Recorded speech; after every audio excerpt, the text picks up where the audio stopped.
In today's video, we're going to be talking about alligator hunting, the season length, how you actually hunt alligators, and much, much more. So that being said, here is today's video.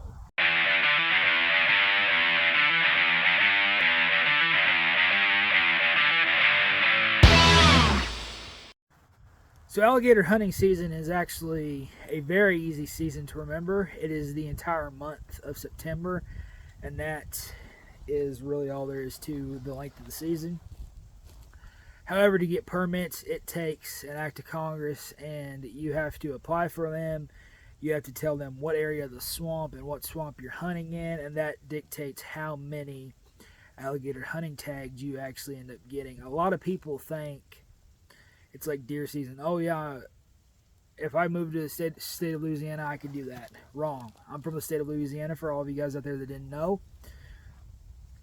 It's a lengthy process, and you have to apply, and like what I said earlier, tell them the exact spots and the swamps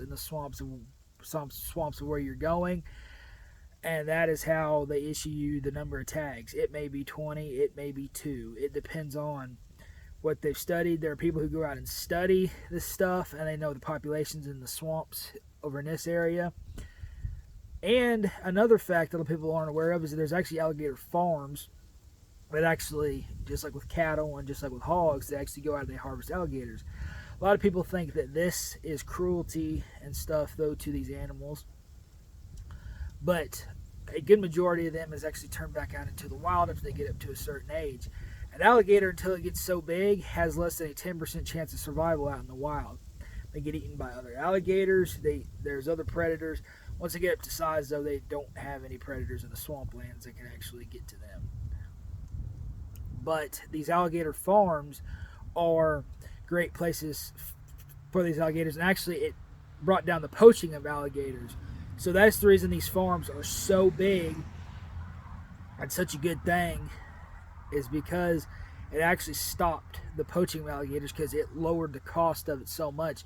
Back in the day, poaching alligators was a huge business for poachers, because they were getting so much money on the black market and other markets for them, because nobody was really out hunting alligators, and there was such a low demand out there in the wild.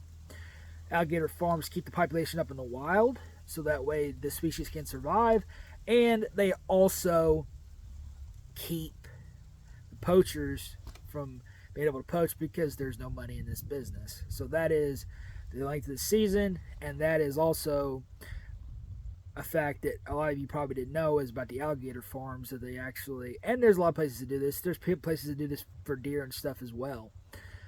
For any animal that you can think of that might have a chance of going extinct, there's a place like this.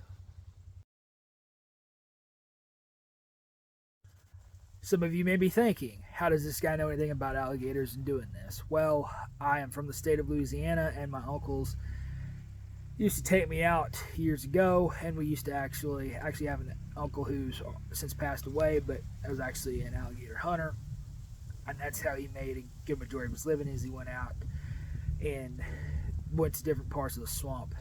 The Maniac Swamp, which those of you who haven't seen the Maniac Swamp alligator tour that we went on, brought back a lot of great memories for me, because I remember being out there with him, and he never hunted alligators out there in that swamp, but that was a swamp that we went and staked out, and we tried to look for and see, but the population of alligators out there just didn't seem like it was quite high enough for him at that time.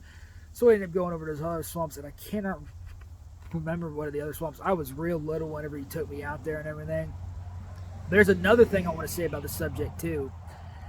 Don't believe everything you see in the TV show, guys. Swamp people is so staged, and when they go out there in those kayaks and stuff, that is also staged. I will say that 100%. An alligator can jump 2/3 of its body length. 2/3 of its body length. Think about that. If it is 8 feet long, that means it can jump 6 feet.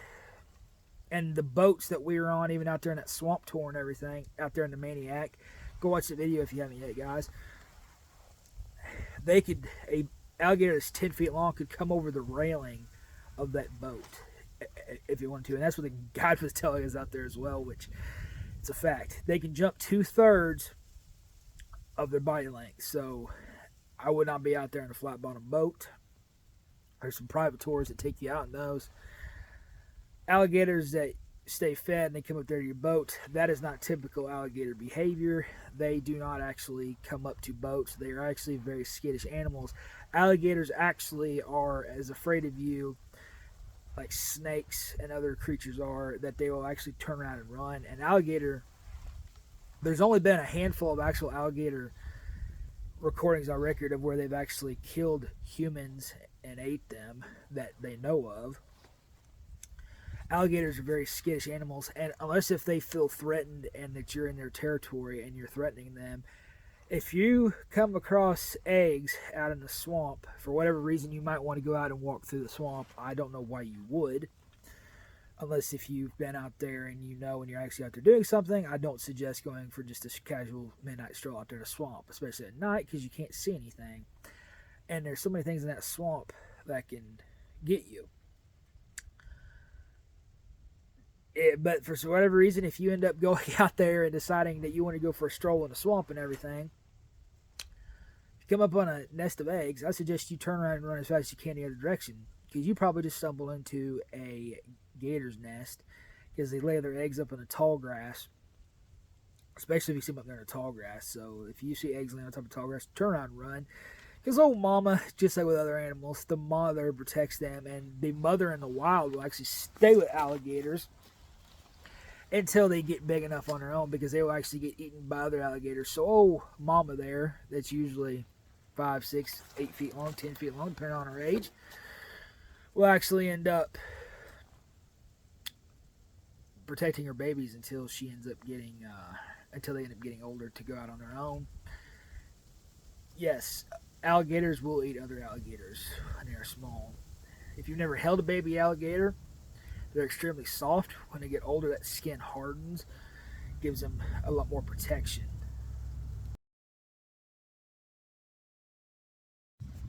For all of you out there who have not been on an alligator tour, I highly suggest you do one. If you go on the right type of tour, they will actually let you hold a baby alligator. It is a fascinating experience that I have did it several times before, even when I was little. But it's a fascinating experience. And another fact, though, about alligators is a lot of people think that they're green. They're actually a dark black color, but in the water they appear to be green. The swamp and the combination of everything makes them appear that way. Crocodiles are more of that green, kind of darker gray color, but an alligator is actually black, and you can tell that a lot with the babies. And if I could find that picture of that baby alligator that I held here on the Maniac Swamp with Cajun Pride Swamp Tours, I will put that picture in this video so you guys can see what I'm talking about, because you don't understand that these things are actually like black. It was a dark gray black color and everything, and people don't understand that though. And people on board were shocked. And there was these 2 girls on the boat that was actually saying, oh yeah, I'm gonna take him and dump him in the water and turn him loose because this is just cruelty and everything. And I'm like, don't do that. And if you go on those tours, I'm sure that your guides will tell you on those tours as well, do not throw those over, because if you throw those little guys overboard whenever they're as small as that one was, it will have a less than 10% chance of surviving out there in the wild. So don't do that, and let them go back to the farm. And that tour over at the Cajun Pride Swamp Tours, those baby alligators are actually taken back to the farm, raised up until they're fully grown, and turned back on the wild. That is an agreement that the swamp tours have, is that any alligator that they use out there will be turned back out in the wild. Some of you may be thinking, well, couldn't they get hunted down? Yes, but alligators can get everything in the swamp. And what I mean by that is there's nothing in that swamp that can get away from the alligator once it latches onto it. They have such a strong jaw force, and a lot of people tell you it's over 2,000 pounds. A full-grown alligator, when it gets to its maturity, actually has over 3,000 pounds of force per square inch coming down whenever it snatches onto something. So you're not going to get away from those alligators. The other thing about alligators is that they actually have 3 sets of teeth, and I don't mean 3 sets like you can see in their mouth, 3 sets. They have a tooth inside of a tooth inside of a tooth, so they actually have 3 sets. and they will go through thousands of teeth in their lifetime. But that's part of the reason too that they can chomp down on something and their teeth and stuff don't break or anything, is because they're so solid that there's actually 3 sets that reinforce each other as they go down in their mouth. So that's another thing that a lot of people out there probably didn't know, and I just wanted to, I hope you guys are enjoying these alligator facts as I'm going through this video right here. And with that being said, I'm going to end this video right here. God bless each and every one of you. I'm Jared with Janner Exploration and Discovery. Until next time, guys, take care. So a question that I get a lot that I actually forgot to put in this video, so I'm putting it in now, is how much does an alligator hunting tag cost? And it is $40 per tag per alligator. And like what I said in this video, the number of alligators you can hunt and the amount of tags that you can actually get depends on the area that you're hunting and the swamp and whatever the wildlife service decides to give you. Subscribe and turn on all notifications so you don't miss any of our weekly uploads.